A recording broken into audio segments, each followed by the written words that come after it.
মানিকগঞ্জের সিংগাইরে ধলেশ্বরী নদীর উপর নির্মিত শহীদ রফিক সেতুর টোল বন্ধের দাবিতে বিক্ষোভ মিছিল করেছে ছাত্র জনতা। এ সময় বিক্ষুব্ধ জনতা টোল প্লাজা ভাঙচুর করে আগুন ধরিয়ে দেয়।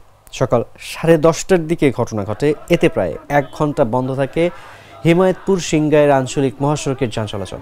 পরে সেনা সদস্যরা আন্দোলনকারীদের সড়ক থেকে সরিয়ে দিলে যান চলাচল স্বাভাবিক হয়।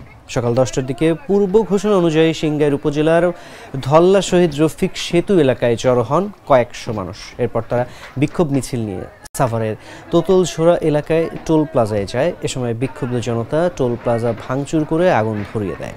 সড়ক অবরোধ করে বিক্ষোভ করতে থাকে। পরে সেনা সদস্যরা তাদের সড়ক থেকে সরিয়ে দিলে যান চলাচল স্বাভাবিক হয়।